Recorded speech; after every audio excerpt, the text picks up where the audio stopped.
Mais um dia. Diversas novas mensagens, notícias inéditas no café da manhã, e-mail confirmando reunião antes de sair de casa com a discografia do mundo no bolso. O smartphone chama o transporte, faz as compras da semana, paga as contas e transfere dinheiro. Entre uma coisa e outra, faz rápida chamada com a família distante.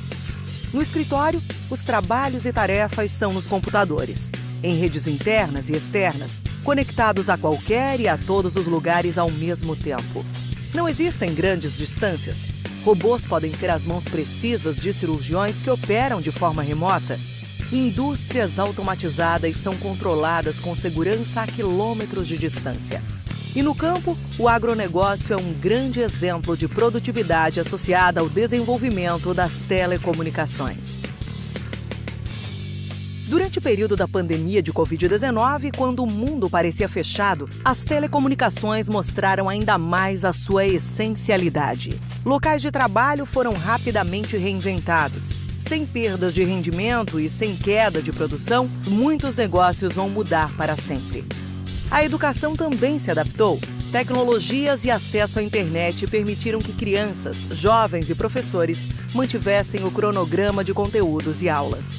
Para alívio dos pais, que contribuíram com o crescimento significativo do consumo de séries, filmes e programas por meio da TV aberta, por assinatura e dos serviços de streaming.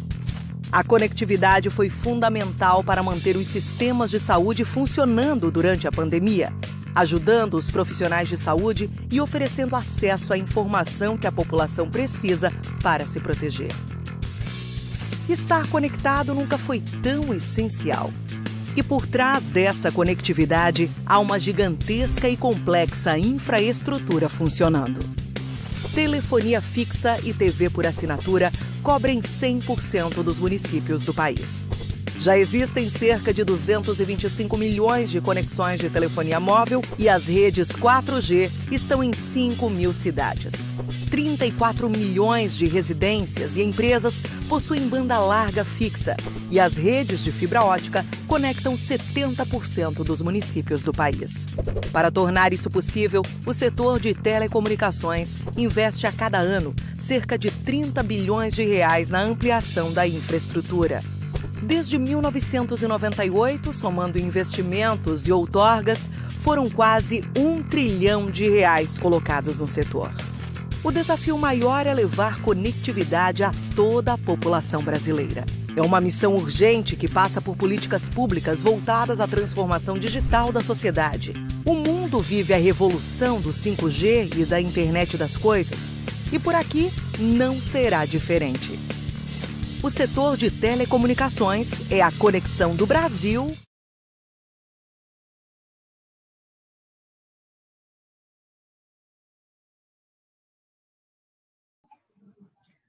Bom dia.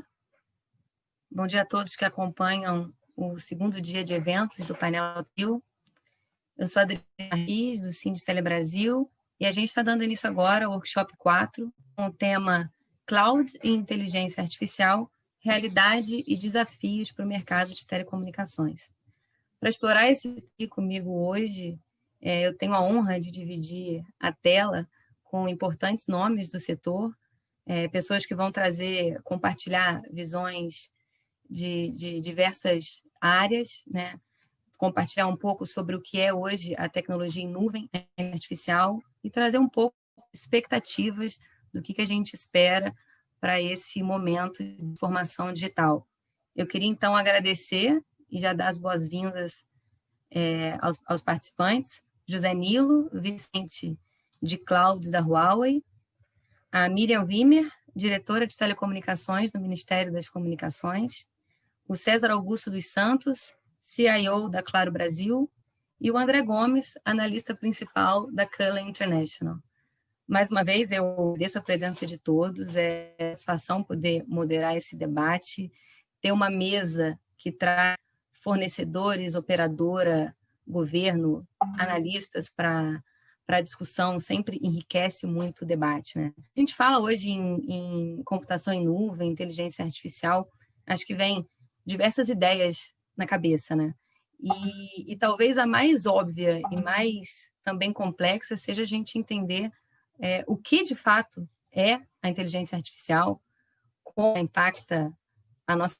Quando que isso vai acontecer, o que ela vai trazer para o meu modelo, o que ela vai trazer para a vida de um cidadão comum, ou o que de fato já está acontecendo. E, além disso, vem aí acompanhado de outras perguntas, né, da definição de novos parâmetros de políticas públicas, novos parâmetros regulatórios, vem aí alinhado ao desenvolvimento de planos industriais, de novos negócios, de novas estratégias, de definir o que a gente tem hoje de uma tenda, né, às necessidades desse mundo digital transformado, vamos falar assim. Então, aproveitando essa mesa, né, e todos os temas aí que a gente tem envolvidos, falando de 5G, falando de segurança, Big Data, né, a gente fala de cloud, fala de inteligência artificial, são muitos os temas.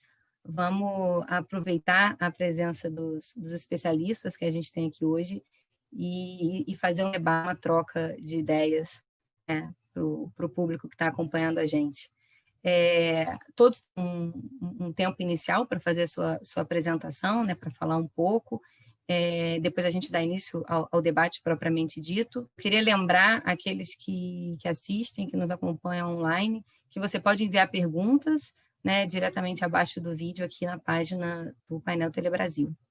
Bom, para começar, eu queria dar a palavra ao José Nilo, que é vice-presidente de Cloud da Huawei, ele que está acompanhando de perto o desenvolvimento de um grande fabricante, de um fornecedor global de tecnologia, né? José Nilo, acho que seria legal compartilhar um pouco com a gente o que vocês têm visto no Brasil e fora, o que vocês hoje já oferecem para o usuário, né? De fato, a gente pode dizer que a inteligência artificial ela já existe, que o serviço de nuvem ele é uma realidade, né? Que já está aí disponível. O que a gente tem hoje para o usuário? Agradeço a sua participação e a palavra é sua. Muito bom. Bom dia, pessoal. Obrigado, Adriana, pelas suas palavras. Bom dia, Miriam, André, César, colegas. Bom dia, pessoal que está acompanhando essa apresentação. Prazer enorme estar aqui com vocês. Eu acho que eu vou começar, Adriana, assim, nos meus primeiros 10 minutos. Eu queria apresentar um pouco as credenciais da Huawei na área de computação em nuvem e da área de inteligência artificial, que, afinal de contas, é o tópico principal aqui hoje da nossa discussão e é um assunto extremamente interessante, né, pelas ramificações que ele pode trazer. Então, para isso, eu vou compartilhar aqui com vocês uma pequena apresentação para contextualizar a nossa conversa. Eu vou pedir para vocês, quando vocês estiverem enxergando esse primeiro slide, para vocês me avisarem. Vocês estão enxergando? Estão, né? Ótimo.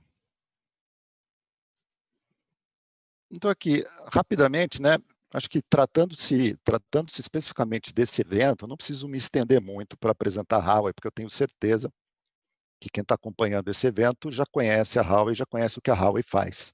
Acho que o ponto que eu queria destacar aqui, que eu acho que é um ponto interessante que eu sempre comento, é que quando a gente pensa em computação em nuvem, inteligência artificial, nós muitas vezes estamos falando no que é de mais interessante, que é a inovação de processos de negócio.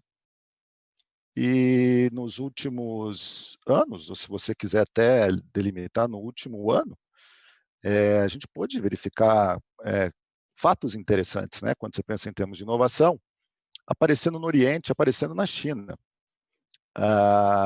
Dando um dado, em 2019, a China foi o país no mundo que mais patenteou ideias e inovações no mundo, ultrapassando todos os outros países, que foi um marco, acho que, extremamente interessante quando a gente pensa em inovação. E a Huawei foi considerada pelo Boston Consulting Group como a empresa mais inovadora da China, né, pelas inovações tecnológicas que ela tem, pelos investimentos que ela faz na área de pesquisa e desenvolvimento.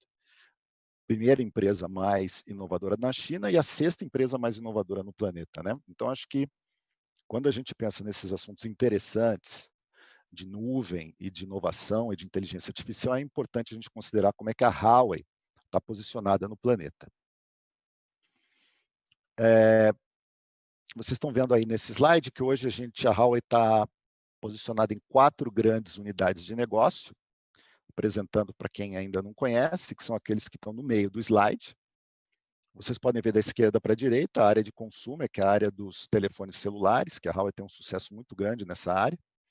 A parte de produtos para telcos, então estamos falando aqui de 3G, 4G, 5G.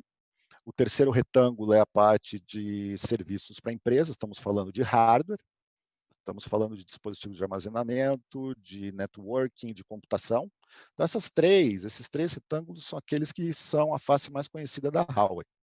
E mais recentemente, bem recentemente, uma coisa bem fresquinha, vamos dizer, a Huawei em 2020 lançou aquele quarto retângulo à direita, que é a unidade de nuvem, que é a unidade de nuvem e de inteligência artificial. Vamos dar um zoom nessa unidade. Então, o que tem nessa unidade que eu pertenço no Brasil, né, na Huawei do Brasil? Nessa unidade que eu represento, vocês vão ter todos os serviços de nuvem, então estou falando aqui de nuvem pública, as tecnologias de computação, armazenamento de dados, e especificamente aqui hoje para o nosso bate-papo, a parte de inteligência artificial, né? Então, isso até traz, né, uma proeminência da Huawei nessa área. Isso mostra a importância que esse tipo de tecnologia vai ter hoje e para o nosso futuro. A nuvem da Huawei, a nuvem pública da Huawei, a nuvem pública global da Huawei é uma nuvem muito jovem, muito nova, quando você pensa nas nuvens globais. Ela foi lançada na China em 2017. E no espaço de tempo muito pequeno, se você pensar no espaço de tempo de 3 anos, as coisas acontecem rapidamente no mundo de internet, né? Então, 3 anos nem sempre é um espaço de tempo pequeno, pode ser considerado bastante tempo, mas no espaço de tempo de 3 anos, ela conseguiu um sucesso muito significativo. Para vocês terem uma ideia, vocês podem ver nesse slide algumas das constatações da qualidade do serviço da Huawei, mas eu vou destacar apenas um por uma questão de tempo. O Gartner Group, na análise do mercado global de nuvem, e especificamente de infraestrutura como serviço, que é o trabalho que eles fazem todo ano, constatou que a Huawei, nesse período de 3 anos, já é, do ponto de vista de receita, a 6ª nuvem que mais gerou receita no mundo, quer dizer, cresceu do 0 para a 6ª posição praticamente em 3 anos, e relativamente ao período de 2018 e 2019, que acho que também é um resultado bastante interessante, ela foi, de acordo com o Gartner, a fornecedora de nuvem que mais cresceu no mundo do seu ponto de vista relativo, em termos de receita. Ela cresceu mais de 220% 2018 para 2019. Sim, é fato de que muito desse crescimento se deve ao mercado chinês, mas ela também, durante o ano de 2019 e 2018, fez uma série de lançamentos internacionais de data centers internacionais. Nós temos já informações que nos levam a acreditar que agora, no primeiro trimestre de 2020, a gente já é a 5ª maior nuvem mundial hoje, sob o ponto de vista de receita, com um momento muito significativo, né? Um momento de negócios muito significativo. E quando você pensa na computação em nuvem como especialmente tendo ganhos de escala que se espalham pelo mundo, a gente vê com muito otimismo o trabalho que a gente pode fazer, por exemplo, aqui no Brasil. Quando a gente pega o mundo de computação em nuvem, que é um mundo de inovação, né? Que é um mundo de transformação digital, é um mundo onde se concebem novos paradigmas de negócio, e você dá um zoom no que a gente considera hoje como inteligência artificial, nós podemos ver, como a gente está mostrando nesse slide, resultado de pesquisas com analistas e até da experiência própria da Huawei, que todas as indústrias têm como, de alguma maneira, se beneficiar não só da computação em nuvem, mas principalmente na área de inteligência artificial, né? Acho que você, né, Adriana, você comentou um pouco sobre a questão de Covid, né, como o Covid nos impactou nesse ano. Nós estamos, afinal de contas, não estamos fazendo um evento presencial por causa do Covid.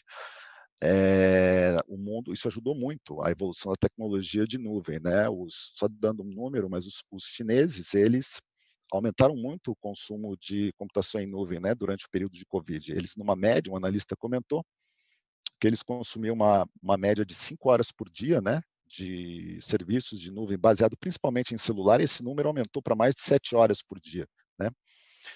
E especificamente quando a gente pensa nesse slide, acho que a ideia não é ir indústria por indústria, mas eu queria apontar como exemplo de um trabalho que a gente fez, é na área de saúde, né? A área de saúde é uma área que teve muito ajuda, né, no ano de 2019, com tecnologias de inteligência artificial. Mais tarde, enquanto a gente discutir, vou comentar um pouco o trabalho que foi feito na aplicação de algoritmos de Deep Learning, especificamente na China, que auxiliaram os médicos a fazer diagnóstico de COVID através da análise auxiliada por algoritmos de inteligência artificial no diagnóstico de COVID com mais velocidade, com mais agilidade. Então, um exemplo que eu dou de uma indústria, entre várias indústrias que estão se beneficiando e evoluindo muito através da utilização de inteligência artificial. Então, a Huawei, entrando aqui na parte final da minha introdução, né, nós pensamos na nossa nuvem com mais de 220 serviços, como dando apoio a essa transformação digital, e especificamente na área de inteligência artificial, dentro desses 220 serviços, mais de 60 serviços que estão disponíveis nas nossas nuvens.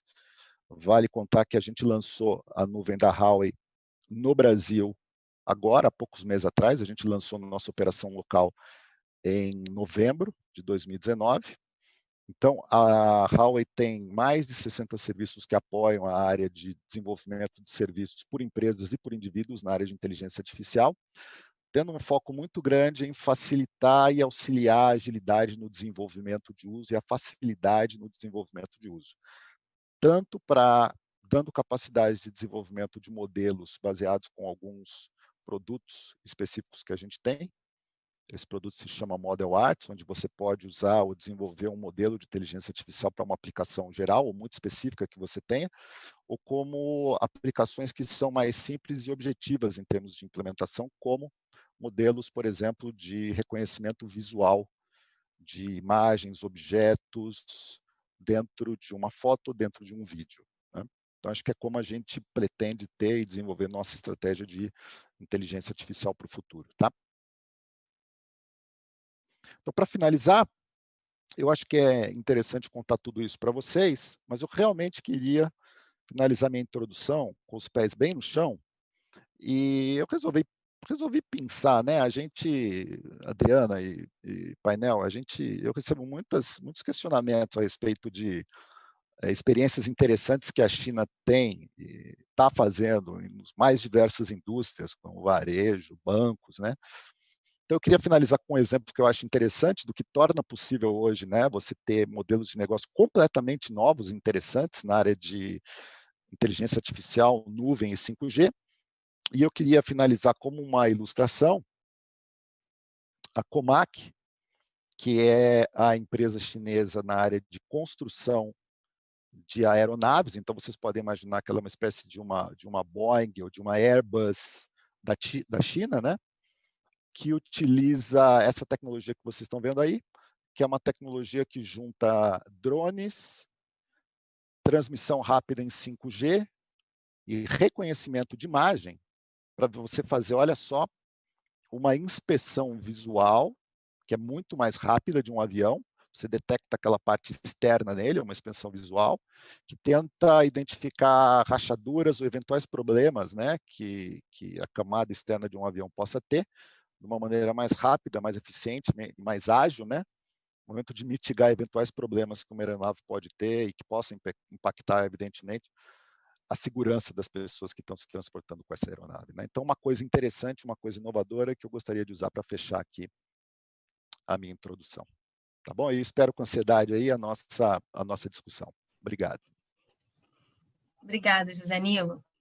Vou pedir para você o compartilhamento.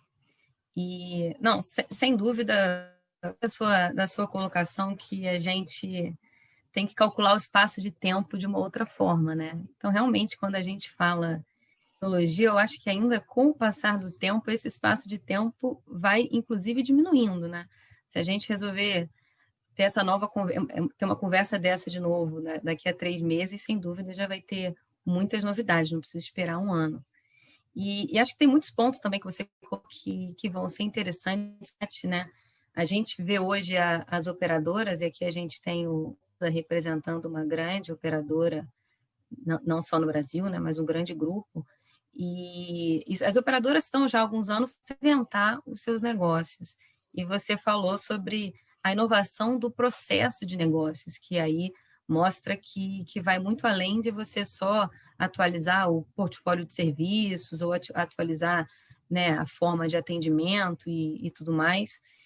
E outro ponto que você colocou, que a gente está discutindo aqui nos bastidores, o impacto da pandemia, né, que é o tema do painel que antecedeu o nosso, como que isso mostrou a relação, a dependência, não vou chamar de dependência, mas a relação, né, do usuário com a tecnologia, com os serviços de comunicação, e acho também que o César pode trazer um pouco disso. A gente conhece, né, dentro dos serviços mais óbvios, as reuniões agora são meeting virtuais, você assiste mais você faz eventos online, faz lives, mas como que isso representa quando a gente fala isso da nuvem, né? Quando a gente fala de inteligência artificial.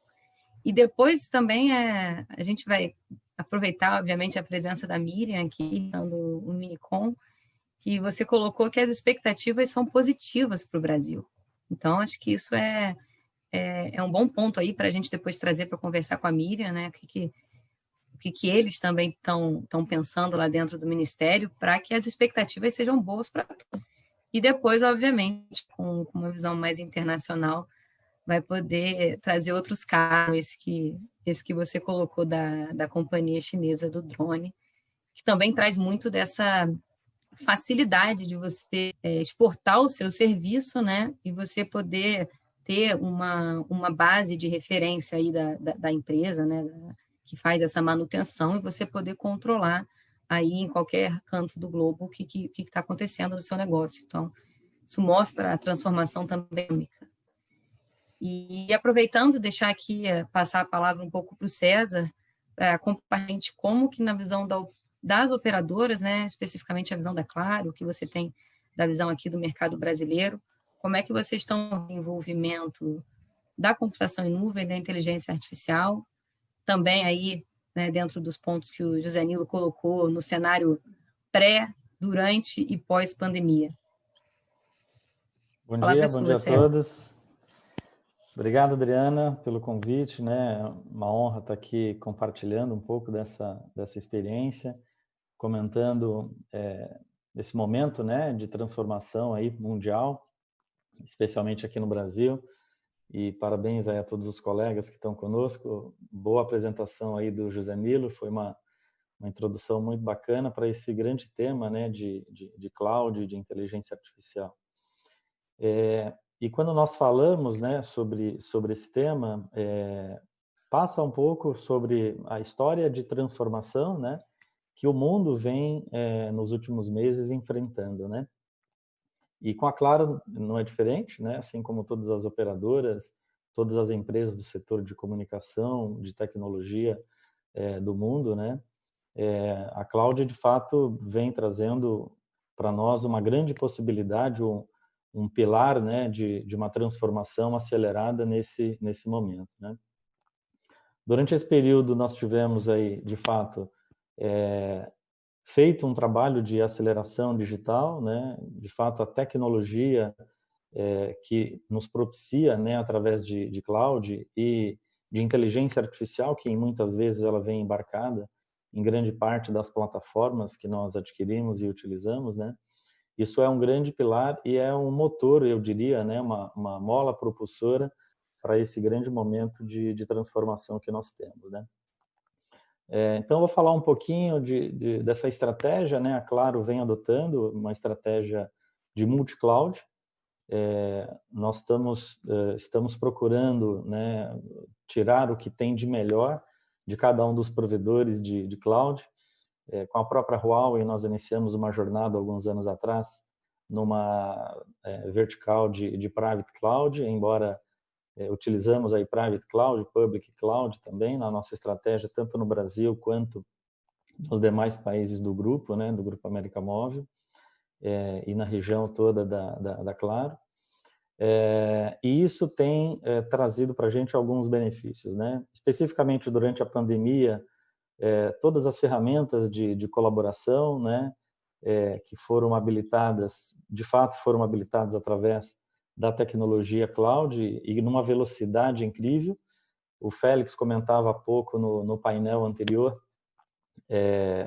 em 10 dias, né, nós habilitamos aí o trabalho de home office para mais de 23 mil pessoas, né? Claro, hoje está com 40 mil colaboradores. Se nós somarmos aí toda a parte de atendimento, nós vamos chegar a um número muito próximo de 40 mil pessoas, num tempo recorde, onde nós habilitamos aí um home office. E a nossa operação, sem dúvida, foi um grande sucesso. Nós conseguimos manter a nossa operação, nós conseguimos até com índices bem interessantes de produtividade durante essa fase de home office. E tudo isso foi possível, né, graças às tecnologias, e grande parte delas, como eu comentei, foram habilitadas aqui através de cloud computing, né? Também é importante observar que nas nossas aplicações, e especialmente quando nós falamos no autoatendimento, né, uma das aplicações que mais se destacaram durante esse período da pandemia foi o uso, né, massivo do canal de WhatsApp, né? Nós investimos bastante nesse canal e através dos nossos bots, né, que utiliza de uma certa forma por trás uma parte de tudo aquilo que a inteligência artificial nos permite, né, machine learning, fazer com que esse fosse um canal que crescesse mais de 700%, né, em relação ao período pré-pandemia. Então, eu particularmente vejo que a grande aceleração dessa transformação passa por esse grande habilitador das plataformas que já vêm embarcadas como o conceito de cloud native, né? Mas há uma preocupação muito grande que eu gostaria de ressaltar sobre o uso, né, de cloud. A forma eficiente que se deve ter sobre a eficiência e o custo, né, sobre o uso, né? Então a cloud, ela de fato é um pilar importante. Ela é uma aceleração para que todos nós possamos aí trazer essa grande transformação e de maneira bastante ágil, né, para dentro das nossas organizações. Mas de fato há um componente de eficiência e de governança sobre o uso da cloud, né? Muitas aplicações, eu já tive aqui algumas experiências onde nós identificamos aqui mais de 50% em trabalhos de otimização para que a gente, de fato, consiga fazer um uso, né, de maneira apropriada. Então, acho que esse é um ponto que eu ressaltaria. O José Nilo, depois, se quiser complementar, também com um pouco da visão da Huawei, né? Então, acho que esse é um disclaimer que eu coloco. Mas, de fato, essa aceleração cada vez mais vem para o mundo cloud e todas as aplicações novas que hoje surgem no mercado já estão com essa abordagem, né? Um outro ponto que nós falamos aqui também é sobre o uso de Big Data e Analytics, né? Cada vez mais a Claro vem trabalhando e apropriando, né, esse asset que nós temos, que é essa grande possibilidade, né, de coleta de informações, seja através das nossas plataformas, seja através da nossa rede, e usar esse asset, que é esse nosso dado, para que, através dele, a gente consiga, de fato, explorar um pouquinho mais, personalizar essa visão do nosso cliente, seja através dos produtos, seja através das ofertas, né, ou da combinação de tecnologias. Então, nós não vamos falar aqui sobre inteligência artificial se nós não tivermos uma boa estratégia de uso, né, desse nosso asset, que é o nosso dado, né? Então, inteligência artificial passa, né, inevitável aí por uma boa estratégia de Big Data and Analytics, né? E a Claro vem, de fato, cada vez mais trabalhando, investindo nesses últimos anos e durante aqui a etapa aqui da pandemia, nós fizemos um uso massivo para conhecer um pouco mais o nosso cliente, o comportamento do nosso cliente, o uso do nosso cliente, e também essa questão que eu comentei de personalização das ofertas, né? E por último, nós também, na Claro, estamos um grande projeto, né, onde a visão de customer centric, né, ou seja, conhecendo de fato esse cliente, né, sabendo aquilo que toca, aquilo que traz uma melhor experiência para esse nosso assinante, né? E o desafio que todas as empresas de telco, né, ou de comunicação de um modo geral, vem enfrentando nessa grande transformação, seja no vídeo, né, no streaming, nas novas formas, né, de habilitar produtos, né, grandes empresas aí tiram um pouco, né, da visão daquela receita tradicional e buscam receitas adjacentes. Então é um grande desafio para que o próprio setor de telecomunicações ele passe a se reinventar. E isso passa exatamente por conhecer e personalizar o cliente. Então, uma visão de customer centric, né, em cima desse asset que nós temos, né, um grande volume de clientes aqui no Brasil e no mundo, né, de fato há um potencial muito grande para que a gente possa elaborar e colocar receitas adjacentes através desse nosso asset que é esse nosso público, né. Então, de uma forma geral, eu vejo esses dois enablers, né, tanto o Big Data e Analytics quanto o AI ajudando no crescimento da Claro, e a gente vai ter oportunidade de comentar um pouquinho mais nas apresentações aí do André e da Miriam. Obrigado pela oportunidade, bom painel a todos aqui.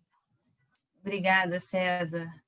Não, sem dúvida, o ponto de Big Data é algo que abarca aí todas as frentes quando a gente fala de cloud, quando a gente fala de AI. Acho que é um ponto que depois podemos um pouco, né, colocar um pouco no debate.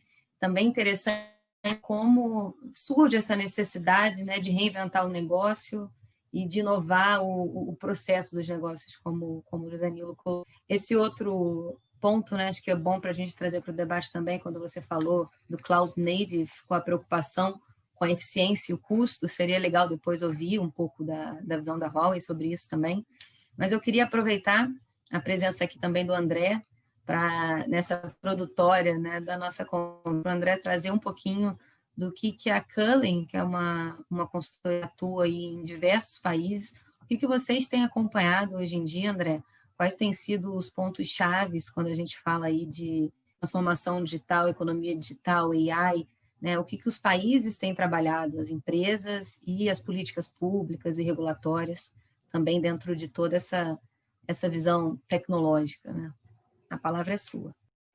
Muito obrigado, Adriana. Bom dia a todos. Bom dia aos colegas de painel. É um prazer discutir esses temas que são tão interessantes com colegas e amigos de longa data. A Cullen, só para ficar claro, a visão que eu vou apresentar, a Cullen é uma empresa que há mais de 30 anos é focada em benchmark regulatório nos setores de tecnologia, telecomunicações, mídia e economia digital. Sempre com uma abordagem independente, objetiva, neutra, para auxiliar o diálogo setorial e promover justamente esse tipo de discussão que nós temos aqui hoje. Tá? Então, hoje, para que vocês entendam um pouco o contexto da minha fala, nós temos uma cobertura de aproximadamente 60 países, que vai desde as Américas, passando pela Europa, Norte da África, Oriente Médio, mais recentemente, Ásia também. Como que a Cullen tem visto o desenvolvimento dos temas regulatórios e de política pública relacionados à nuvem e à inteligência artificial? Eu gostaria, nessa exposição inicial, de dar uma passada pelos temas que nós entendemos que são os temas mais importantes e que, em muitos casos, ainda não tem solução, tá, Adriana? É importante deixar claro isso. É um processo em andamento, tá? Mas, enfim, já tem bastante material para discussão. Em relação à computação em nuvem, a discussão principal é sobre como a sociedade pode alcançar a nuvem, no fundo. Como que nós nos elevamos para alcançar a nuvem, esse ser abstrato que já perpassa praticamente todas as atividades da sociedade, as atividades econômicas, enfim, informações pessoais e assim por diante. Então, tem dois aspectos que são fundamentais nessa discussão. Um primeiro aspecto relacionado à segurança. E aí a gente vê claramente uma iniciativa, uma predominância na discussão do setor privado, ou seja, face às dificuldades de lidar com possíveis brechas de segurança, o setor privado sempre investe mais para garantir segurança, porque, afinal de contas, se não houver segurança, a comunicação, os dados que são armazenados, enfim, não tem credibilidade, né, usando esse mecanismo da nuvem para suportar, para apoiar a atividade econômica. Em relação à segurança, duas são as tendências que a gente vê nas iniciativas governamentais que tratam desse tema. Em primeiro lugar, um diálogo muito transparente e muito próximo entre indústria e governo. E aí a palavra central é governança. Como nós vemos, e inclusive temos experiência aqui no Brasil, outros países têm criado estruturas de governança que são focadas em detecção de novos tipos de ameaça às soluções em nuvem e compartilhamento de informações e transparência no desenvolvimento das soluções para dar conta dessas novas vulnerabilidades que vão surgir. Caso não se trabalhe com transparência, e isso ocorre em alguns casos concretos, o que a gente vê é um aumento da dificuldade de detecção de problemas com a rapidez que é necessária para que enfim, se mantenha, como eu falei, a confiança, a credibilidade no uso da nuvem. Essa transparência, ao contrário do que se pensa, não necessariamente passa pela abertura de todos os códigos, de todas as soluções. Existe uma preocupação no cenário global com a manutenção da inovação e da proteção à propriedade intelectual que, enfim, é devida, é parte desse processo de desenvolvimento tecnológico, mas uma ênfase muito grande na abertura de protocolos de comunicação que conectam os elementos de comunicação, tanto de redes de comunicações, como também os elementos de comunicação próprios da internet, para que se possa identificar, inclusive, em que elementos específicos, se houver algum tipo de falha ou algum tipo de, enfim, investigação sobre uma eventual falha, uma possível falha de segurança, para que se possa identificar em que elemento específico ocorreu um problema ou é necessária algum tipo de mudança, de melhoria da segurança. Tá? Então, isso um primeiro ponto em relação, esse é o primeiro ponto, em relação à segurança na nuvem. Em relação ao caráter da aplicação da legislação em si, na nuvem, como eu falei, o grande desafio da nuvem é como alcançar, como estender o mundo não virtual à nuvem. Nesse aspecto, o grande desafio é a mudança da forma de aplicação da legislação, que hoje é muito baseada na territorialidade. Todo o nosso sistema jurídico e regulatório ele é baseado na ideia de que cada país estabelece as suas próprias regras. Num ambiente em que a nuvem traz a possibilidade de espalhamento dos dados, ou espelhamento, em muitos casos, dos dados em diversas partes do mundo, os arranjos de cooperação precisam ser muito mais complexos para lidar com essa realidade. Inclusive, do ponto de vista da discussão específica sobre privacidade de dados pessoais, fala-se muitas vezes da necessidade de avaliação de um grau de adequação da legislação dos diversos países para que se mantenha um nível igualitário de proteção, independentemente de onde o dado esteja efetivamente armazenado. Então, essas são as duas questões principais. Segurança, de um lado, que tem grande iniciativa do setor privado, em um diálogo permanente com o governo, e, de outro lado, o desafio de aplicação da legislação sem uma âncora na territorialidade. E aí tem uma série de questões que advêm desse ponto. Em relação à inteligência artificial, tem três, muito rapidamente, e acho que a gente pode explorar isso melhor durante o debate, tem três tipos de abordagem que nós temos percebido e acho que vale a pena a gente passar por cada uma delas muito rapidamente. Um primeiro tipo de abordagem de política pública se refere à criação de uma estratégia de inteligência artificial. Essa é é uma parte importante do conjunto de iniciativas governamentais que tem como objetivo gerar mais valor para a sociedade, ou seja, em um momento em que a criação de novos mercados ocorre por meio da inteligência artificial, ou a extensão dessa tecnologia a outros mercados acrescenta muito valor para a sociedade, existe uma intenção dos governos de promover, facilitar essa tecnologia. Hoje, se você olha o cenário de concentração ou distribuição de valor associado à inteligência artificial no mundo, a maior parte das empresas tem origem nos Estados Unidos e, muito recentemente, com um crescimento muito acelerado na Ásia. Então, nos países asiáticos também existe uma concentração de valor importante. E aí existe uma resposta, e acho que esse é um ponto interessante para destacar aqui nessa apresentação inicial. Desde 2017, sobretudo, entre 2017 e 2018, uma profusão de estratégias de inteligência artificial, sejam propostas ou documentos finais, numa gama muito grande de países. Nós fizemos uma avaliação ilustrativa. São países como Austrália, Canadá, China, Dinamarca, Finlândia, Alemanha, Índia, Japão, Quênia, Malásia e muitos outros que nesse período trabalharam estratégias específicas. Essas estratégias têm 3 pilares que eu gostaria de destacar. Claro que são várias iniciativas, mas acho que são 3 conjuntos mais importantes. Um conjunto que é o conjunto do financiamento.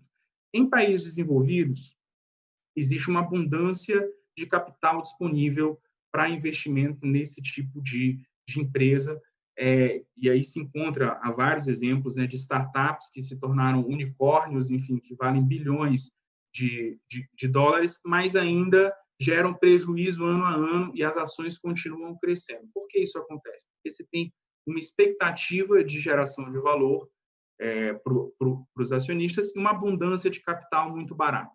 No caso de países subdesenvolvidos ou emergentes, de maneira mais ampla, essa abundância de capital ela não é observada. E aí se encontra um papel muito importante do governo para incentivar esse tipo de tecnologia. Um outro papel em que o governo tem um destaque importante é o papel da qualificação. E aí, Adriana, é muito interessante perceber como a pandemia gerou uma disponibilidade de acesso à qualificação de forma barata ou muitas vezes gratuita, para que, enfim, a sociedade em geral, mas especialmente as pessoas que foram mais afetadas de todos os níveis de qualificação, possam ter acesso a uma qualificação para se aproveitar desse mercado. Tá? É muito interessante, nós fizemos um benchmark específico sobre isso, talvez seja o caso de discutir esse tema mais adiante.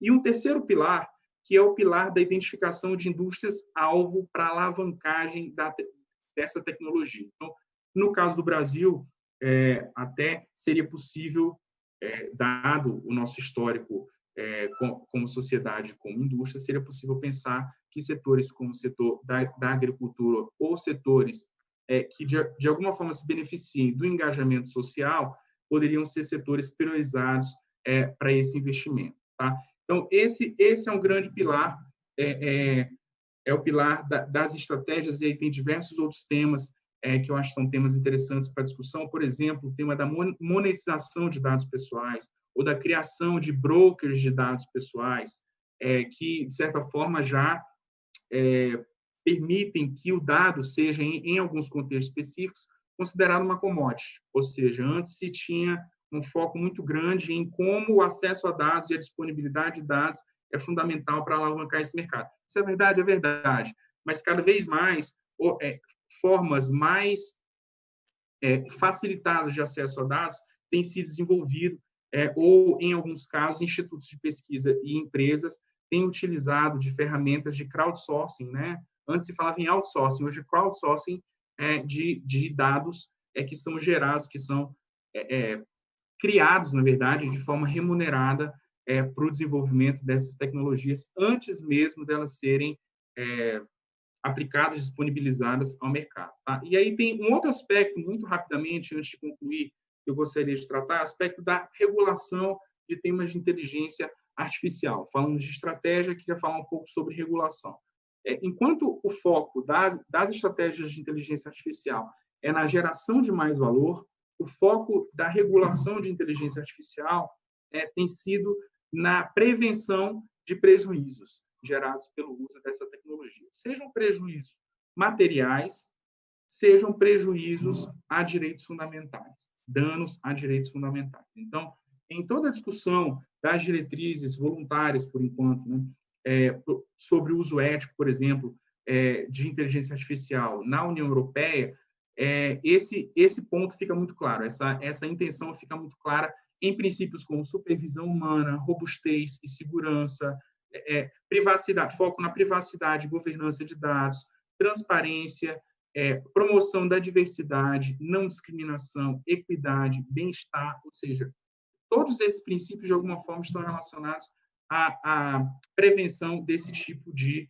prejuízo. E aí, o foco é que ferramentas podem ser criadas para que, de forma dinâmica, os próprios atores que participam da cadeia de criação e implementação de ferramentas de inteligência artificial podem aplicar. Então, no caso da Comissão Europeia, foi criado um checklist de confiabilidade, digamos assim, para que cada um faça a sua própria avaliação e segue a discussão sobre a necessidade de criação de requisitos específicos para aplicações específicas, quando for o caso. Existe uma preocupação muito grande com setores-chave da sociedade, setor de saúde, de transporte, de energia, certas partes do setor público, e uma preocupação muito grande com aplicações que podem gerar risco concreto para indivíduos. É o caso, por exemplo, de carros conectados que são baseados nessa tecnologia, além de aplicações também como a aplicação de reconhecimento facial, ou aplicações baseadas em reconhecimento facial. Enfim, tem uma série de discussões específicas de questões que surgem a partir dessas grandes linhas, né, de estratégia e de regulação, além de uma linha que a gente pode deixar para o debate, se for o caso, que é a linha de manutenção da concorrência nesse mundo virtual. Então, toda uma agenda de pesquisa, inclusive de criação de novas ferramentas jurídicas para a proteção da concorrência, foi criada a partir da disseminação de empresas que se utilizam do uso massivo de dados e de ferramentas de inteligência artificial. E acho que tem também bastante pano para manga, como se diz, para uma discussão muito interessante sobre essa manutenção da concorrência. A verdade é que as ferramentas tradicionais de proteção da concorrência não dão conta de todo o escopo da discussão sobre o que pode gerar um potencial efeito anticompetitivo. Então, não é só faturamento em um determinado país, que, por exemplo, que na análise de fusões e aquisições deve ser considerado enfim, isso está ainda em discussão, mas esse é um dos pontos levantados por autoridades de defesa da concorrência, intelectuais, especialistas nesse tema. Então, esses são os pontos que eu gostaria de trazer para essa discussão inicial, e acho que, enfim, tem bastante tema aí para a gente fazer um debate interessante. André colocou... Obrigada, André. Colocou bastante tema na mesa. Me preocupa a gente ter tempo para falar de tudo isso, porque todos aqui poderão contribuir bastante, né? A gente falar de questões de segurança, monetização de dados, que você falou bem, e o César já tinha comentado, né? Inclusive, como você usa para melhorar a experiência do cliente, e, obviamente, a gente tem que avaliar todos aqueles riscos associados a isso. Você colocou pontos aí que a gente pode explorar bastante, também os arranjos de cooperação, como é que os países estão se colocando, tanto em termos de política pública, em questões regulatórias. E aproveitando agora a fala da Miriam, né, colocou nos dois primeiros pilares dele a questão da aplicação e a questão da segurança e da ciência, do diálogo. E encerrou falando aí sobre os planos, as estratégias também de inteligência artificial e tudo isso. Antes de a gente entrar no debate das questões mais críticas, eu queria que a Miriam falasse um pouco como é que está hoje o Ministério se preparar, trabalhar diretrizes para esse novo modelo de negócio, para essa nova tecnologia. A gente tem a Estratégia Brasileira de Transformação Digital, que foi publicada há algum tempo, e no início desse ano, né, o Ministério da Ciência, Tecnologia, Inovações e Comunicação lançou uma consulta pública mostrando o interesse em ter uma estratégia brasileira de transformação digital, de inteligência artificial, né? Então, a gente já teve esse pontapé do governo brasileiro em ter estratégia. E aí eu queria ouvir da Miriam, né? Em que pé, assim, como é que foi a participação, como é que está esse diálogo que o André colocou aí como um dos pilares, como funciona hoje esse diálogo do governo, do Ministério com os players e como vocês estão vendo as preocupações desses players, as expectativas deles, né? Como é que isso está alinhando aí para a definição desses parâmetros e diretrizes para a gente seguir? Perfeito, Adriana, muito obrigada. Queria começar também agradecendo a oportunidade de participar desse painel. Foi um prazer enorme ouvir o Danilo, o César, a exposição super abrangente do André. E como você mencionou, eu queria trazer aqui um pouquinho da perspectiva da política pública, né? Ressaltando que é muito oportuno a gente fazer essa discussão nesse momento, é um tema de extrema atualidade, e que, de fato, faz parte desses processos transformativos mais amplos que a gente está vivenciando, né? Então, você mencionou a Estratégia Brasileira para a Transformação Digital, Adriana, lá naquele documento que foi aprovado em 2018, já estava mapeado o papel que a inteligência artificial desempenharia na nossa economia e a necessidade de lançar um olhar estratégico para essa tecnologia, tendo em vista os seus impactos realmente transversais, disruptivos, né? E assim é que muitos documentos internacionais vão falar de inteligência artificial, de cloud, no contexto de um verdadeiro ecossistema de tecnologias que viabilizam essa mudança paradigmática, né, na forma em que nossa economia funciona, nossa sociedade funciona, inclusive o nosso governo funciona. Então, cloud, IA, 5G, são tecnologias que fazem parte desse ambiente e são também tecnologias já bastante presentes e bastante pervasivas, né?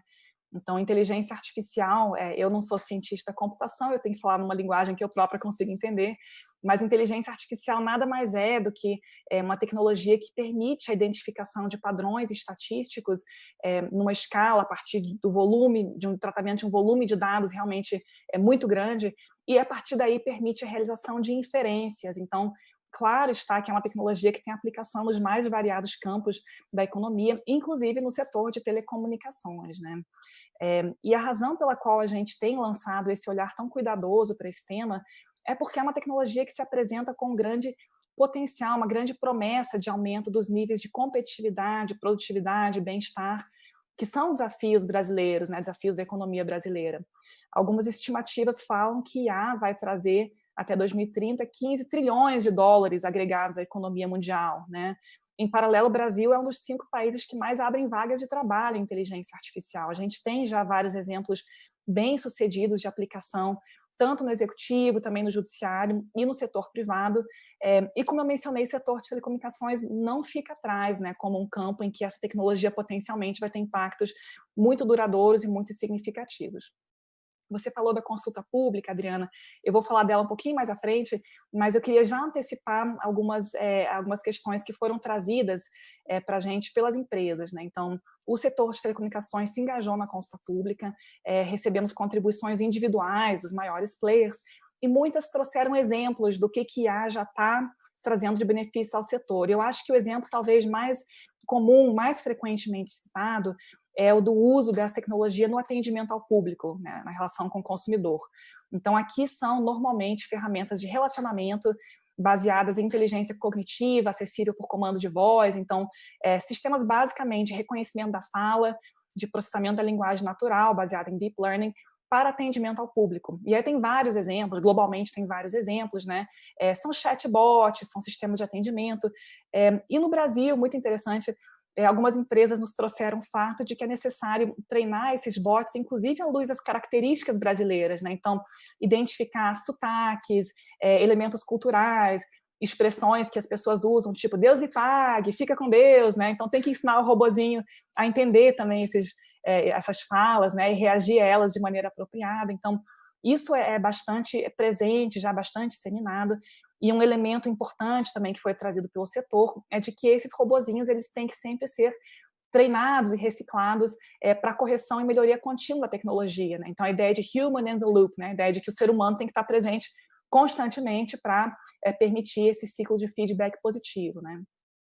A gente recebeu também informações sobre aplicações no campo de treinamento, né? Aplicações na educação. E aí essa é já uma tendência, talvez acentuada pela pandemia, o André mencionou isso também, de cursos tipo Massive Online Open Courses, né? Então, isso é também uma aplicação bastante importante. E a gente consegue também imaginar que inteligência artificial vai ter um impacto sobre o core business de telecom. Então, aplicações, por exemplo, em controle e gerenciamento de redes, em manutenção preditiva. E isso é algo que os exemplos internacionais já trazem com bastante força, né? A ideia de que você consiga, com mais precisão, monitorar o estado dos equipamentos, antecipar eventuais falhas, né, com base em padrões históricos, proativamente resolver problemas ainda antes que eles aconteçam, né? E um quarto aspecto, eu diria, tem a ver com a própria reinvenção e reconcepção do negócio de telecomunicações, nessa economia movida a dados. E aqui a gente vai ver um potencial muito grande de aplicação de IA nessas novas aplicações, funcionalidades, serviços para o usuário. Então, pensando, por exemplo, no campo das cidades inteligentes, dos transportes, da internet das coisas, né? São áreas que têm uma forte interseção. Soma isso com 5G, por exemplo, a gente vê um campo muito importante aberto para esse setor continuar evoluindo, né? E se reinventando face ao fenômeno da transformação digital. Então, isso é um pouquinho do que a gente está enxergando.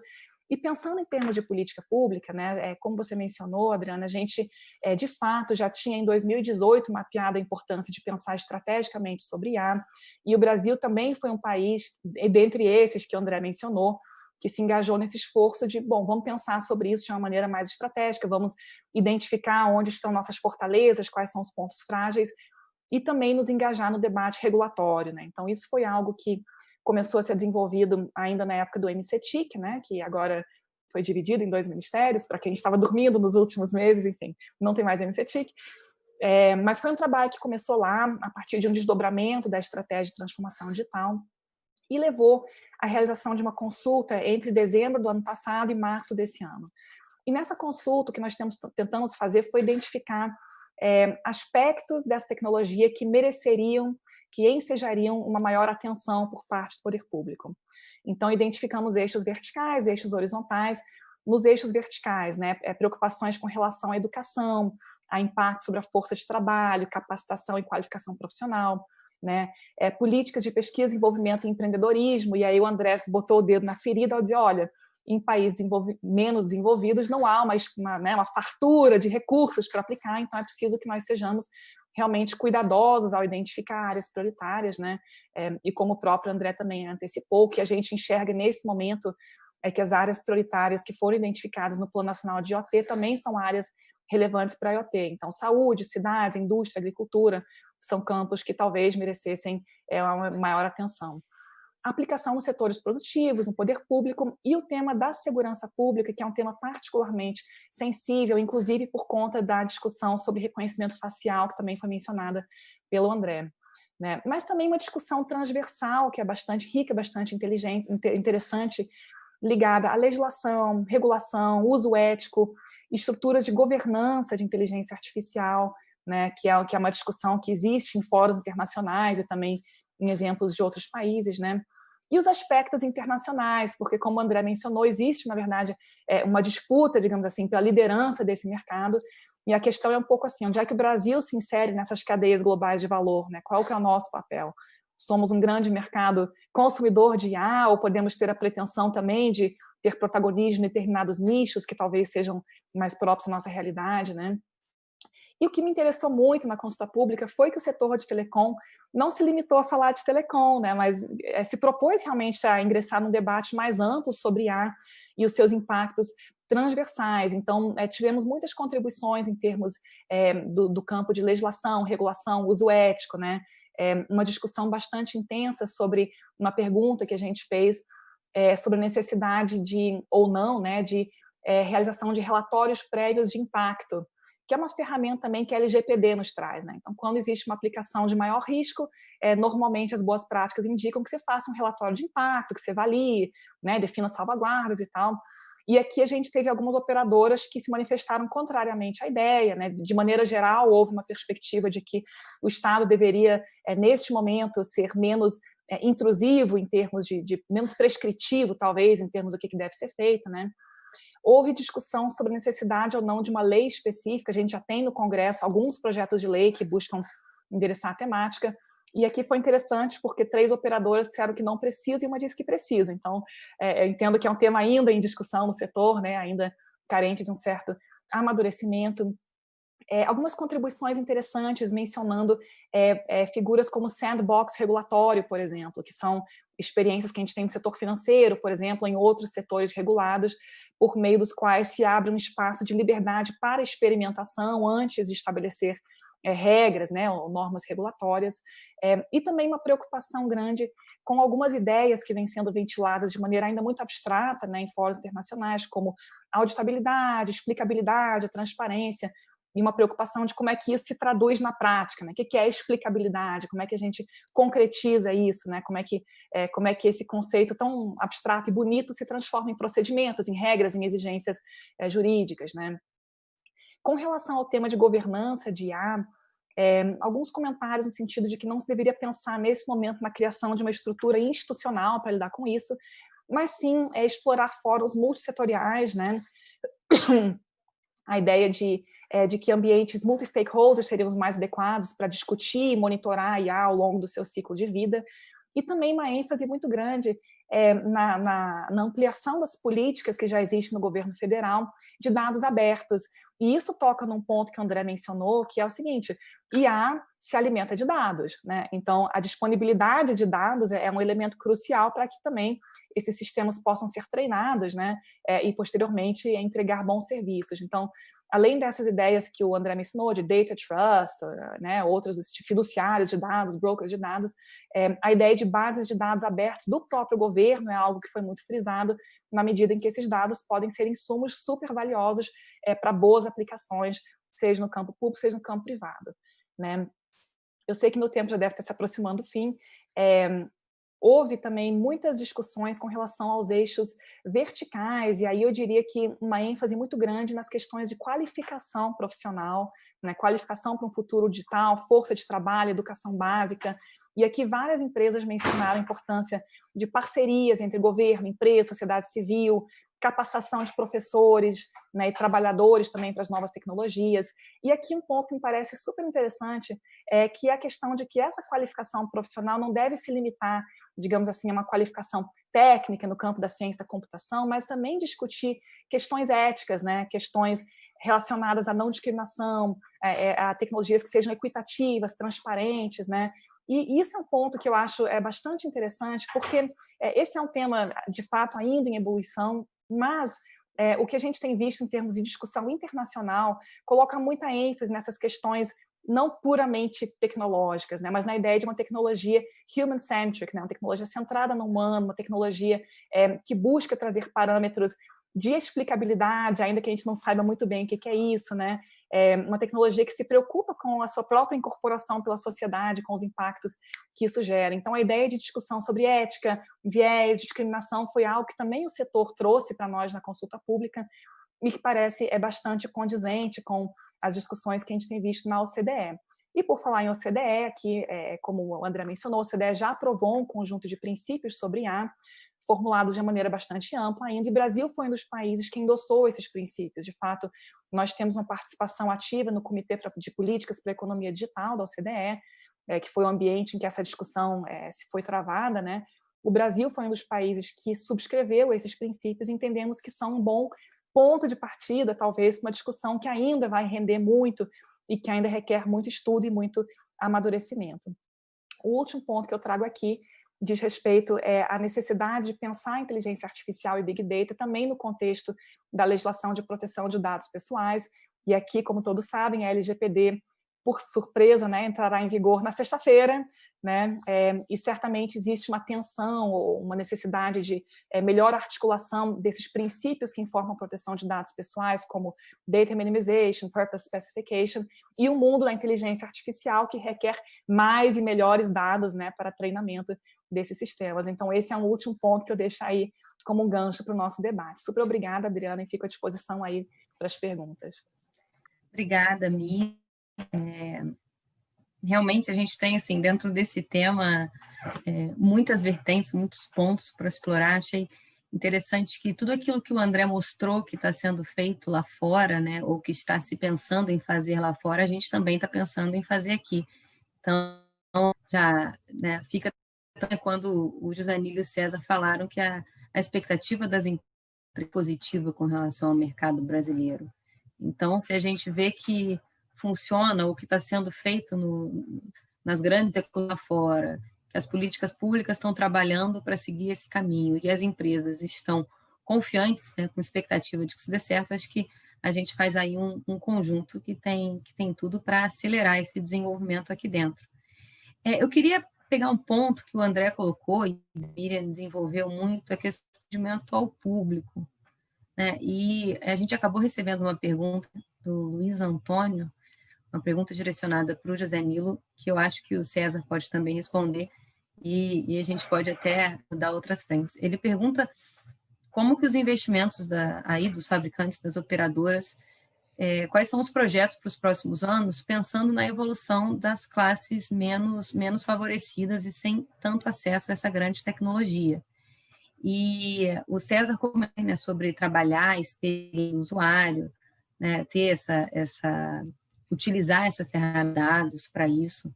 Então, acho que o ponto aqui é entender como, e aí acho que não limitado à pessoa física, né, também aos pequenos negócios, porque o que muito se vê, que a Miriam colocou, o André, né, tem os setores que estão sendo favorecidos com isso. Então, se a gente fala do agronegócio, por exemplo, do setor agrícola, né, é só o grande produtor ou vai estar acessível também para aquele pequeno produtor, que no Brasil é muito comum, né, você que tem diferentes tipos de indústria, logística. Então, complementando aí o que a Miriam falou, pegando esse gancho de atender ao público, queria ver com se o Josanilo e o César complementar com algum ponto aí das expectativas, né, tanto dos investimentos quanto para aqueles que hoje têm menos acesso à tecnologia. Se o Josanilo puder começar. Com certeza. Você sabe, Adriana, que essa colocação, eu acho que é das mais interessantes. Eu acho que sob o aspecto pessoal, talvez seja para mim um dos pontos mais gratificantes quando eu penso na minha carreira profissional, né? E por que eu estou começando a resposta nessa perspectiva? Porque a chegada da computação em nuvem, vamos imaginar que a computação em nuvem não chegou hoje, chegou no ano passado, ela já está aí presente no Brasil há pelo menos 8, 9 anos, né? O que foi muito interessante na computação em nuvem é que ela removeu algumas barreiras ligadas a necessidades de investimento, quando você tinha que conceber uma ideia nova ou implementar uma ideia nova através de software ou através de uma aplicação. Então, ela tornou possível que indivíduos, muitas vezes, com boas ideias, pudessem, de novo, sem a necessidade de fazer grandes investimentos de capital, lançar suas ideias e verem essas ideias frutificarem, né? Até com impactos internacionais. Então, eu estou pensando, né, especificamente, o André comentou, sobre as startups, sobre os unicórnios, eu estou especificamente pensando nesse segmento, né?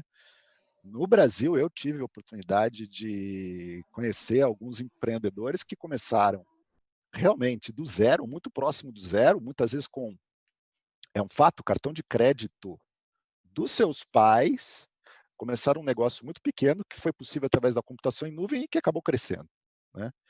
Então, esse é um dos principais aspectos e benefícios da computação em nuvem que, para mim, pessoalmente, é muito interessante e que me dá uma gratificação muito grande. Então, essa barreira se levanta na computação em nuvem, a barreira do capital, ela se levanta na parte de computação em nuvem e, como consequência, ela também vai se levantar, ela vai ser menor, na parte de inteligência artificial, quando você pensa os serviços de inteligência artificial como um subconjunto de serviços de nuvem.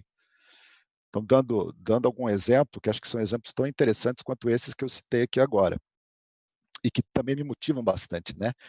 Eu, por exemplo, na minha perspectiva, eu consigo ver grandes projetos de infraestrutura que unem computação em nuvem e inteligência artificial sendo muitas vezes coordenados pelo poder público, porque tem a ver com realmente grandes, impactantes em infraestrutura, como, por exemplo, eu conheço um projeto que a Huawei desenvolveu na China na área de utilização de reconhecimento visual para fazer a manutenção, por exemplo, de estradas, ou até de algumas rodovias que estão sendo automatizadas para já poder comportar veículos sem motoristas, que vão ser inclusive utilizados agora na ocasião dos Jogos Olímpicos de Inverno, que vão acontecer na China em 2022. Mas o ponto que eu queria trazer, que eu acho estimulante, são os pequenos projetos de inteligência artificial que muitas vezes estão ligados à capacitação de um indivíduo, e às vezes a capacitação de matemática, de dados, de programação. Então, por exemplo, como um pequeno negócio também, cliente da Huawei na Ásia, que é um negócio de, olha só, de escolha de pimenta. Então, um pequeno negócio de pimenta, olha só, de Chile. Então, você tem uma correia transportadora, aquela correia vai se locomovendo, o Chile, né, a pimenta vai passando, tem uma câmera que faz um reconhecimento visual, que é capaz de identificar se aquele é um Chile que está dentro da qualidade que é necessária desse negócio, ou que está fora, e aí logo em seguida na esteira ele joga para fora aquele Chile que não está bom e mantém aquele Chile que é bom, aquele Chile que pode continuar. Então, acho que o que é interessante é ver como a computação em nuvem hoje não existe mais as barreiras de capital e que podem ser objeto de pessoas que têm um sentido empreendedor e algum tipo de qualificação, né? E para finalizar, respondendo a tua pergunta, a Huawei, como é que ela faz isso no Brasil, né? A Huawei faz isso através de acordos que a gente tem com instituições de ensino, normalmente universidades, né? Onde a gente dissemina esse tipo de conhecimento, esse tipo de informação. Então, acho que no Brasil, eu posso citar, por exemplo, a Universidade Federal do Rio Grande do Norte, eu posso citar a USP em São Paulo, eu posso citar a Universidade do Estado do Amazonas, que são universidades no nível federal, né, e no nível estadual, que a gente tem acordos onde a gente dissemina e juntos, né, educa para esse tipo de capacitação, né, que o profissional cada vez mais vai ter no futuro da economia do Brasil. Tá? Então, acho que são comentários sobre a tua pergunta, e acho que os outros palestrantes também vão fazer alguns comentários interessantes em relação ao impacto das startups, né, no mercado brasileiro. Uhum. Obrigada, José Nilo. Acho que o César, se quiser complementar a visão das operadoras, sem dúvida, chegar no usuário final. Sim. Não, ótima a explicação do José Nilo, falando sobre como essas empresas, né, startups, e aqui eu estenderia um pouco, não só em relação às startups, mas empresas de médio porte, né, que se nós olhássemos aí há 10, 15 anos atrás, era inimaginável, né, que uma empresa se formaria sem ter um data center, por menor que ele fosse, né? E hoje nós vemos não só startups, mas empresas de médio porte, né, pelas quais cresceram e basicamente utilizando plataformas em nuvem, né? Então hoje é muito fácil você habilitar um negócio, né, ainda que começando pequeno, mas que com uma alavancagem e uma velocidade muito grande através de computação em nuvem, né? Então, eu vejo hoje como essa oferta, né, disponível, né, para cada um desses segmentos. No caso da Claro, o portfólio nosso é um portfólio amplo, né, que vai desde pessoa física, pessoa jurídica, pequenas e médias empresas, grandes corporações, e vai desde o acesso de conectividade, né, até mesmo soluções digitais que nós fazemos através da própria Embratel, né, para o mercado específico de B2B. Então, essa combinação de ofertas, né, passando pela conectividade, passando por soluções em cloud, passando por outsourcing, passando por serviços profissionais qualificados, né, e levando isso para o mercado, seja para pequenas empresas, seja para grandes empresas, ou seja para o público em geral, é o que faz disponibilizar essa tecnologia para a sociedade, né, e para as empresas. Então, de fato, hoje o portfólio que existe disponível no mercado ele é vasto, né, e com isso cada vez mais a gente populariza, né, o uso, né, de cloud e de tecnologias para toda a população e para a sociedade. Obrigada, César. Queria aproveitar também, a Miriam colocou um ponto que eu acho que não tem como a gente não falar, que é a entrada em vigor da LGPD, né, na sexta-feira. E esse é um debate que perdura aí há um bom tempo já, e a Miriam é uma especialista no tema, o André também é uma pessoa que trabalha muito com isso, crescimento. E a gente está falando aqui o tempo todo de data analytics, de big data, de como fazer os serviços de dados atrelados à inteligência artificial, que na verdade é a grande base disso, né? Tanto para você poder garantir uma melhor experiência do usuário com base naquilo, né? Quanto algo que necessita também a cautela com relação aos riscos. Então, eu queria aproveitar a presença e essa fala dela, ver como que você vê, Miriam, assim, dentro da proposta do que está entrando em vigor, o que pode ser o calcanhar de Aquiles quando a gente fala de inteligência artificial, ou talvez o que pode ser a oportunidade para minimizar esses riscos, que para alguns ainda não esteja muito claro. E já aproveitando aí que a gente está nos minutos finais, nos 15 minutos finais, eu queria depois que o André complementasse com a visão que ele possa ter aí da Cullen da europeia fez, né? Onde teve o GDPR publicado um pouco antes, acho que alguns 2 atrás, como é que lá, né, tanto as operadoras quanto as políticas públicas regulatórias conseguiram se alinhar para que não fosse um entrave para o desenvolvimento e que minimizasse os riscos que tanto se fala hoje, né? Vou deixar a Miriam. Perfeito, Adriana. Essa é uma questão sobre a qual autoridades reguladoras de todo o mundo têm se debruçado, né? Porque, de fato, a gente tem um arcabouço normativo de proteção de dados pessoais que no Brasil foi construído em cima de princípios, né, internacionalmente pactuados, como o princípio da finalidade, da adequação, da necessidade, né, voltados para a ideia de autodeterminação informativa, ou seja, a ideia de que o indivíduo tem que ser o protagonista, né, das decisões que dizem respeito ao uso de seus dados, que essencialmente projetam a sua personalidade, né? E esses princípios agora se deparam com desenvolvimentos tecnológicos que trazem usos novos, usos imprevistos desses dados, né? E que permitem, na verdade, que por meio do cruzamento de diferentes bases de dados se façam inferências acerca da personalidade humana sem que haja qualquer relação de causalidade necessariamente, sem que seja possível explicar tais inferências.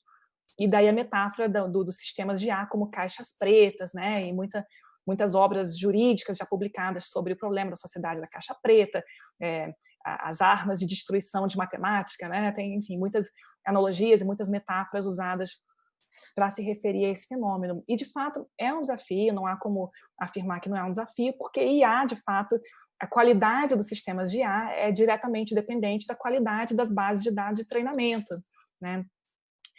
Algumas iniciativas muito interessantes para tentar encontrar um ponto de equilíbrio, um ponto de pacificação entre esses mundos, né? O mundo da IA e o mundo da proteção de dados pessoais. A ICO, que é a Autoridade de Proteção de Dados britânica, publicou, já tem mais de uma publicação que busca explorar essas tensões, né, entre inteligência artificial, big data, proteção de dados. Também existem documentos produzidos pela CEPAL, que é um think tank voltado à proteção de dados pessoais, e também uma declaração do grupo que reúne os comissários de proteção de dados pessoais da Convenção 108, ICDPPC, se não me engano, a sigla, coisa assim, né? E várias técnicas são sugeridas para tentar mitigar essas tensões. Então, por exemplo, a ideia de minimização de dados utilizados, uso preferencialmente de dados anônimos, dados sintéticos, que é algo que eu nem sabia que existia, mas que são dados fake usados só para treinar o sistema e depois descartados.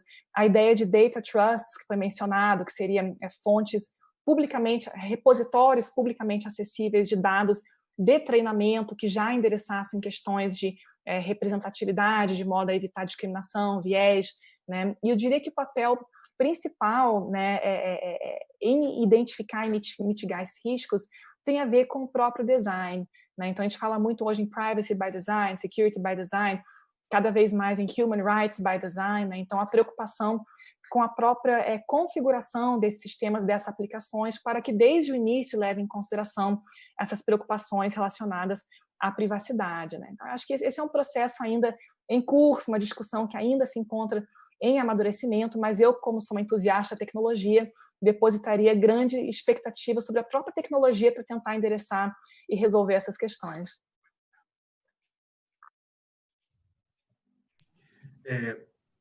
Bom, Adriano, não sei se você já passou a palavra automaticamente para mim com essa pergunta, posso comentar um pouco?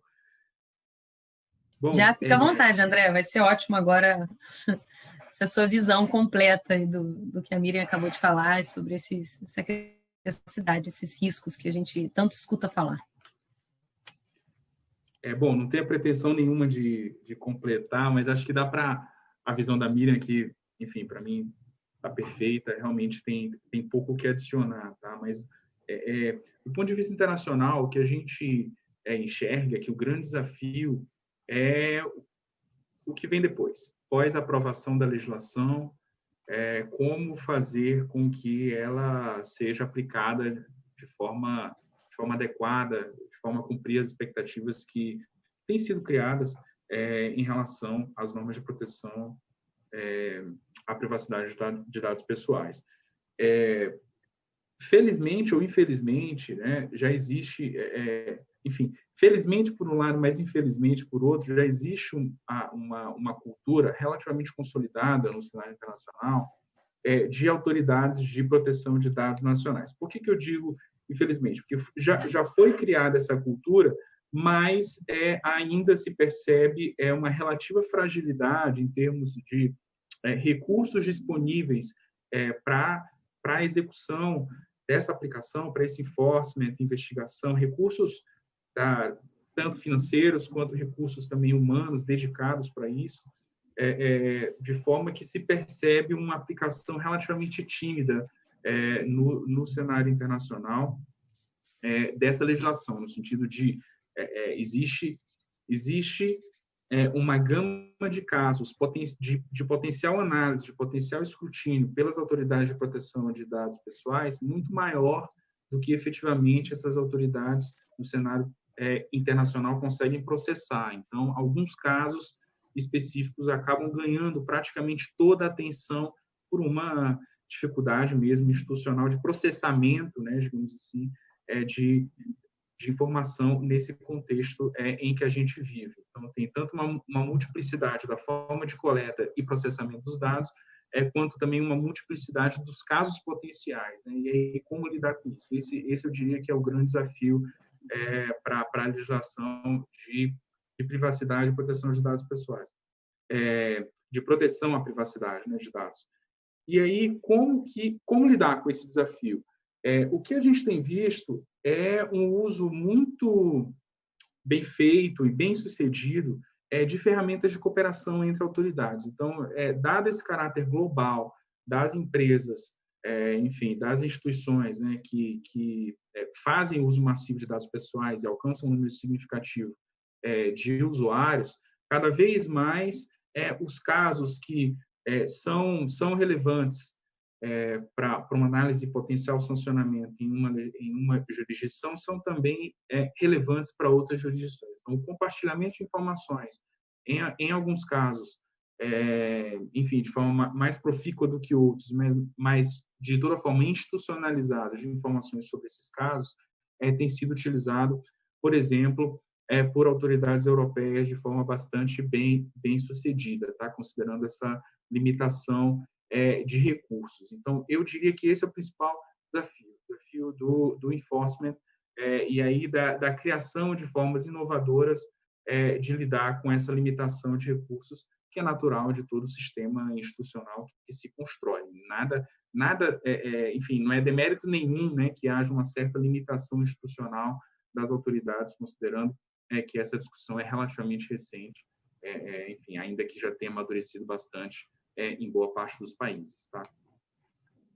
Obrigada, André. Eu acho que a entrada em vigor da legislação agora, né, vai trazer aí novos assuntos. A gente vai começar a descobrir, né? Tem temas que a gente então são surpresas que a tecnologia pode trazer e que tendo uma legislação, uma regulamentação mais aberta possível, né, flexível para esses novos novos modelos, a gente consegue ter um resultado muito maior.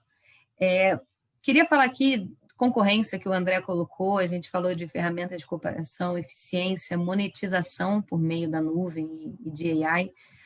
A gente tem 5, 7 minutos finais aqui, então eu queria 2 minutinhos de cada um para uma mensagem final, já agradecendo a participação de todos. Acho que o conteúdo foi extremamente rico, né? Então, infelizmente, a gente não tem tempo para debater todos, mas eu vou começando pelo José Nilo, dar um espaço para você passar uma mensagem final e, se quiserem complementar já algum dos assuntos que a gente estava falando, fiquem à vontade. Obrigado, Adriana. Eu queria agradecer de novo a possibilidade de estar aqui participando e conversando com vocês, contando um pouquinho a história da Huawei.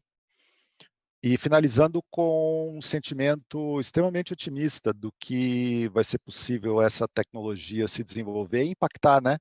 Não só a economia, mas o dia a dia, acho que de cada um de nós, né? Eu queria finalizar só compartilhando, eu acho que provavelmente o projeto da Huawei nesses últimos meses que eu mais me orgulhei de ter participado e compartilhando isso com vocês, que foi um projeto encabeçado pelo Hospital das Clínicas, logo no começo, né, da epidemia aí de Covid, onde nós participamos de um grupo, é um grupo que vai muito além da Huawei e do Hospital das Clínicas, é composto por várias empresas e várias instituições, onde nós, aproveitando o momento e pensando no bem comum, principalmente, nós implementamos um projeto piloto que utiliza ferramentas de inteligência artificial, especificamente na área de deep learning, para fazer uma avaliação, um diagnóstico de COVID baseado na tomografia de tórax, né? Isso foi uma maneira, foi um protocolo diferente de atendimento que foi primeiro explorado na China, porque foi onde o COVID teve aquele primeiro impacto, né, em termos de volume, em termos de epidemia, e que através dessa coordenação do Hospital das Clínicas, a gente está hoje colaborando com mais de 50 hospitais diferentes no Brasil, explorando essa tecnologia de inteligência artificial e verificando como é que a gente pode usar isso para benefício do cidadão, né, do brasileiro, na medida que a gente enfrenta, nesse momento, a Covid e no futuro, outras doenças, né? Então, com essas palavras, eu me despeço com um ponto de vista otimista de aonde isso pode ir, né? E o que a gente pode fazer juntos. Obrigada, José Nilo. César, se quiser colocar agora também suas considerações finais, por favor. Claro, claro. Pena que está acabando, né? Porque os temas são tão ricos e nós poderíamos aqui explorar, né? Tantos cases, né? São tantos os que nós fizemos aí ao longo desse período, pré-pandemia, pós-pandemia. O André, você também comentou junto com a Miriam, toda essa questão de monetização. A Claro lançou no ano passado 3 produtos, né, nessa linha de monetização, obviamente respeitando todas as questões aí de dados, de anonimização, né, dos dados de clientes. E os casos aqui seriam inúmeros para que nós pudéssemos aqui trocar figurinhas, né? Mas eu também queria fechar aqui dizendo que eu vejo um cenário bastante promissor, eu vejo um cenário ainda que com um certo impacto, né, no curto prazo aqui na economia. Eu ainda vejo um cenário bastante promissor em termos de investimentos, né, e um cenário de crescimento, né, eu diria, para as empresas que de fato apostam, né, e acreditam que lá na frente vão estar colhendo fruto e pegando toda essa jornada e essa onda aí dessa transformação digital. A Claro tem feito isso também através de parcerias no ecossistema, através de startups, né? Então nós participamos de um grande ecossistema através do Bion, que também foi formado aí no ano passado dentro da Claro, com essa visão de ser cada vez mais disruptivo. Então só vejo cenário de otimismo. Eu sou uma pessoa bastante otimista, então acredito no crescimento aí do Brasil, das organizações. Então, meus parabéns aí a todos que participaram. Obrigado pelo convite, Adriana. Estou sempre à disposição. Obrigada, César. Obrigada. Miriam, podemos mistas? São aí um parecer, né, de dentro do Ministério, otimistas, então? Uai, claro que sim, a gente tem que ser otimista na vida, né, Adriana? Então eu vou fazer coro aí aos colegas e dizer que eu acho que a gente está vivenciando um período incrível, assim, de transformações realmente estruturantes, paradigmáticas. A própria pandemia, né, nos força a repensar nossos processos de trabalho, nossa relação com a tecnologia, e eu acho que a inteligência artificial é uma parte muito importante desse processo. Então, eu queria concluir também agradecendo a Adriana pelo convite a participar do painel, você, o Samuel, o Telebrasil, né, de maneira mais ampla, e saudar novamente a relevância do tópico escolhido para esse debate e me colocar à disposição para outras oportunidades. Muito obrigada. Obrigada, Miriam. André, para encerrar. Bom, eu tenho que ser otimista também, né? Não, eu sou muito otimista de verdade. Eu tentei trazer uma visão mais internacional que é própria da nossa experiência, mas eu entendo, acredito que o Brasil está muito bem posicionado, o setor de telecomunicações especificamente está muito bem posicionado e já tem sido muito atuante, um participante ativo nas discussões aqui no Brasil, mas também em nível internacional. Tanto as autoridades brasileiras quanto as empresas, ainda que de caráter global, mas com a sua atuação nacional, tem realmente feito um trabalho que não deixa nada a desejar em comparação com o que a gente vê em outros países. Enfim, então eu agradeço de novo o convite, né, e sigo à disposição para a gente continuar conversando. Como o César falou, daria tempo para a gente comentar aqui por muito mais, por muito mais tempo sobre essas questões que são muito interessantes. Com certeza. E se a gente se encontrar em pouco tempo, os assuntos já estarão ainda mais evoluídos, né? Bom, mais uma vez eu agradeço a participação, a disponibilidade de vocês, as grandes contribuições, os estudos de caso. Espero ter também para quem nos assistiu, tanto ao vivo, né, e depois quando disponível. Obrigada a todos e a gente encerra aqui, então, o Workshop 4. Para quem assiste, a partir das 2, os painéis voltam aqui nesse segundo dia de Telebrasil. Obrigada a todos. Tchau, tchau. Tchau.